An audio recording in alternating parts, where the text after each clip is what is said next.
आजादी अगर भीख में मिले तो क्या वो आजादी हो सकती है? आप खुद बताइए। जब गुलामी आपको उन लोगों ने युद्ध करके दी थी, वो आजादी नहीं थी, वो भीख थी। और जो आजादी मिली है वो 2014 में मिली है। आई एम अ देशभक्त, आई एम अ पक्का देशभक्त।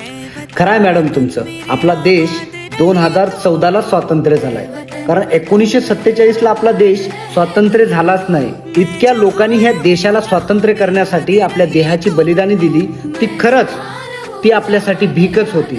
आपला देश खरंच स्वातंत्र्य 2014लाच झालाय। पेट्रोल महागलं, इथला प्रत्येक व्यक्ती आजाद झाला। शाळा बंद केली, इथला विद्यार्थी आणि शाळा दोन्ही आजाद झाले। रोजगार बंद केला, इथले युवक सगळे आजाद झाले। शेतकरी मरतोय, ती शेती पण आणि तो शेतकरी पण दोन्ही आजाद झाले। आणि इथली नोटबंदी केली आणि तुम्ही श्रीमंत व्यक्ती आजाद केला। खरं सांगायचं झालं तर आपण 2014 पर्यंत स्वातंत्र्यात होतो। आता तर 2014 पासून आपण गुलाम झालो आहोत।